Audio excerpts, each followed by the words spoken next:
जब रात के अंधेरे में भी जब हम सूरज उगा देते हैं। जैसे आपने प्राइम मिनिस्टर मोदी को सुना कि पिछले कुछ दिनों में भारत ने कई बार रात के अंधेरे में सूरज उगा दिया है। ये ऑफ कोर्स किया गया था अंडर द प्रधानमंत्री अचानक दिन हो गया योजना। पाकिस्तान में लोगों ने काफ़ी लाभ लिया इसका, पंजीकरण भी कराया इसका।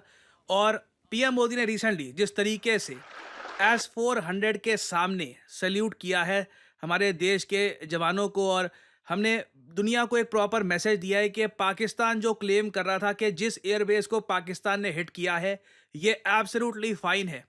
ये बहुत इंपॉर्टेंट है चाइनीज और पाकिस्तानी प्रोपेगेंडा को तोड़ने के लिए। और इंटरेस्टिंगली जब पीएम मोदी का ये स्पीच सामने आया, चाइनीज जो कंपनी है चेंगडो, जो ये इनके फाइटर जेट्स बनाती है J-17 या फिर J-10, इसके स्टॉक्स इंटरेस्टिंगली 7 से 8% गिर गए। तो इस वीडियो में हम बात करेंगे कि किस तरीके से भारत ने फाइनली इंफॉर्मेशन वॉर में पाकिस्तान और चाइना को एक बड़ा झटका दिया है। नाउ सबसे पहले तो ये इमेजेस देखिए, यहाँ पे आपको दिख जाएगा आदमपुर एयरबेस।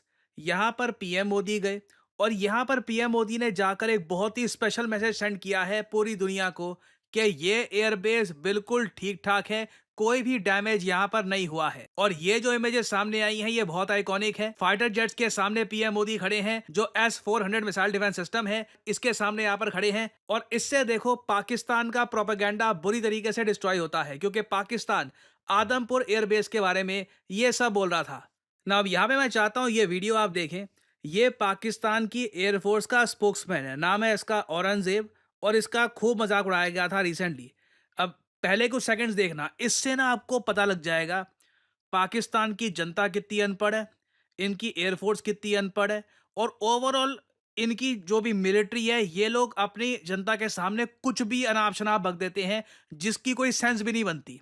ये पार्ट सुनिएगा। Now identifying S-400, attacking them is a easier part than identifying it on ground because it is mobile, it's a high value thing, and you guard it. It's kind of a center of gravity. So it's kind of a centre of gravity, मतलब कुछ भी बोल रहा है। mobile is high, it's a high value thing, and you guard it. It's kind of a center of gravity. मतलब centre of gravity बोल देता हूँ, जनता भी अनपढ़ है, कोई पूछेगा नहीं सर इसका क्या मतलब होता है centre of gravity S-400 missile defence system. This just shows कि यहाँ पे इस देश में ना क्वेश्चन करने वाला साइंटिफिक माइंड वाला या तो कोई है तो चुप होके बस देखता है कि उसने बोला तो मुझे उठा के ले जाएंगे, या तो बाकी अनपढ़ है, उनको लगता है कि हाँ ठीक है इंग्लिश में बोल रहा है सब कुछ ठीक ही बोल रहा होगा। नाउ इसने अपनी तरफ से यहाँ पे कुछ फोटोज दिखाई जिसकी कोई सेंस नहीं बनती।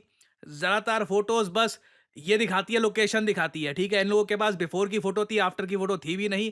दे literally have no satellite proof कि इन्होंने कहीं पे कुछ अटैक किया है। और इस पर्टिकुलर केस में ना पाकिस्तान एक्सपोज तब हो गया जब औरंगजेब ने ना ये बोल दिया कि जी हमने ये हमला किया था आदमपुर पे। स्लाइड देख रहे हो, Pakistan air force response targeting S-400 at Adampur. Now India ने दोनों S-400 मिसाइल डिफेंस सिस्टम की जो बैटरी है ये दुनिया के सामने रखी। आदमपुर एयरबेस भी दुनिया को दिखाया कि कुछ यहाँ पर हुआ नहीं है, ये बस पाकिस्तान का बेसलेस प्रोपेगेंडा है। हमारे पास जेन्युइन एविडेंस है, सैटेलाइट इमेजेस है कि कैसे पाकिस्तान के एयरबेसेस को टारगेट किया, इनके टेरर कैंप्स को टारगेट किया। जबकि ये लोग जो एक थोड़ा बहुत प्रोपेगेंडा करने की कोशिश करते हैं आदमपुर का, उसे हमारे प्राइम मिनिस्टर खुद आदमपुर में जाकर डिस्ट्रॉय करते हैं ना। पहले तो हमने एक्सपोज किया कि पाकिस्तान ने जेन्युइनली कोई भी अटैक नहीं किया था आदमपुर पे, ये कुछ कर ही नहीं पाए थे वहां पर। फिर उसके बाद ना जैसे हमने चाइना को एक्सपोज किया है, ये भी मैटर करता है। चाइना के जो मिसाइल है PL-15, आपको याद होगा बहुत पहले मैंने वीडियो बना दी थी कि चाइना के PL-15 मिसाइल्स ये पाकिस्तान को दिए जा रहे हैं। और इंटरेस्टिंगली पाकिस्तान ने यही मिसाइल्स इंडिया के अगेंस्ट यूज किए, मगर ये मिसाइल्स हमको लिटरली काफी हद तक अच्छी कंडीशन में मिले हैं भारत की धरती पर।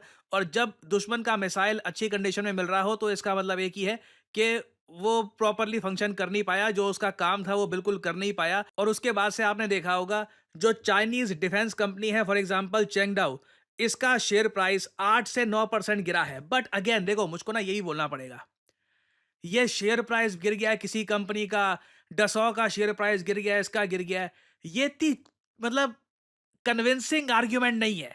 मैं आपको बताता हूं क्यों। अब ये आपके सामने है फ्रेंच कंपनी डसॉ की शेयर का प्राइस, ठीक है। 6 महीने पहले ना ये शेयर 190 यूरो के आसपास था, उसके बाद जब कंफर्मेशन आ गई कि इंडिया और परचेज करने वाला है रफाइल और ओवरऑल चीज़ें इनके लिए अच्छी जा रही हैं, सडनली हमने देखा ये शेयर 50% भागा है 6 महीने में। लोगों ने खूब पैसा कमाया। एक टाइम पे आके प्रॉफिट बुकिंग भी आती है। पिछले 5 दिनों में हमने देखा 6-7% के आसपास गिर गया 50% भागने के बाद। आई मीन ये कोई ज़्यादा अनोखी बात नहीं है। कोई किसी ने भी अगर शेयर मार्केट में थोड़ा बहुत भी कुछ देखा हो, उसको पता है दिस इज़ वेरी नॉर्मल। और फ्रांस में तो ये बात की जा रही है, जो ये हल्का-सा करेक्शन डसॉ में आया भी था ना, उसका मेन रीज़न यही है कि इनको उम्मीद थी कि इंडिया पाकिस्तान के साथ वॉर में फँस जाएगा, फिर डसॉ के और बहुत सारे फाइटर जेट्स हम ऑर्डर करते रहेंगे, इनका बिज़नेस बढ़ता रहेगा। तो वो जो उम्मीद थी, वो गायब हो गई, इसलिए डसॉ में उतनी तेज़ी नहीं आई, ठीक है? अब सिमिलर बात है चैंगडाओ का। अगर मैं आपको दिखाऊं चार्ट, चैंगडाओ का शेयर प्राइस आप अगर देखोगे तो पिछले कुछ हफ्तों में ये थोड़ा बहुत भागना शुरू हुआ था इस उम्मीद से कि पाकिस्तान और बहुत सारे फाइटर जेट्स परचेज करेगा, क्योंकि इनके पास अब आईएमएफ का पैकेज भी आ गया है। और अब जो रिपोर्ट्स आ रही है कि इनके फाइटर जेट्स गिरे हैं, इनके मिसाइल भी, इनके जो बाकी मिलिट्री इक्विपमेंट है ये भी प्रॉपर्ली फंक्शन नहीं कर पाए, तो इनका शेयर अब जेन्युइनली स्लाइड कर रहा है। बट अगेन इसको लेकर ना किसी को टारगेट करना, it does not make a lot of sense. But Pakistan की तरफ से वो लोग बार बार डसॉ कंपनी के शेयर प्राइस को पकड़ के बैठ गए थे कि देखो जी 5-6% नीचे हो गया, 5-6% नीचे हो गया। जबकि आप अगर सोच कर देखें, पाकिस्तान के लिए सबसे ज़्यादा चिंता का विषय ये होना चाहिए कि HQ-9 एयर डिफेंस सिस्टम जो उन्होंने चाइना से परचेज किया है, जो दूर से लगता है कि S-300 या S-400 की एक सस्ती सी कॉपी बनाने की कोशिश करी गई है, इंडिया ने इसे एक सस्ते ड्रोन के साथ कैसे डिस्ट्रॉय कर दिया। ये जेन्युइनली पाकिस्तान को सोचना होगा। और एक्चुअली पाकिस्तान को ये भी सोचना होगा कि ये Chinese air defence system purchase कर क्यों रहे हैं, क्योंकि चाइना क्या खुद के एयर डिफेंस सिस्टम पे भरोसा करता है? तो इसका आंसर है नहीं। चाइना ने खुद भी तो लिया है ना S-400 मिसाइल डिफेंस सिस्टम। हमारे केस में तो देखो, हम तो साफ साफ कहते हैं हमारे पास long range air defence system है नहीं। हम अभी प्रोजेक्ट कुशा पर काम कर रहे हैं। प्रोजेक्ट कुशा के अंडर हमें उम्मीद है कि हम made in India long range air defence system खुद का बनाएंगे। ऑलराइट, चाइना ने तो खुद का बना रखा है। तब भी इन लोगों को इतनी ज्यादा इनसिक्योरिटी क्यों है कि इन्होंने S-400 मिसाइल डिफेंस सिस्टम अलग से जाकर रशिया से परचेज किया, चाहे उसके बदले में यूएसए के सैंक्शन भी झेलने पड़े।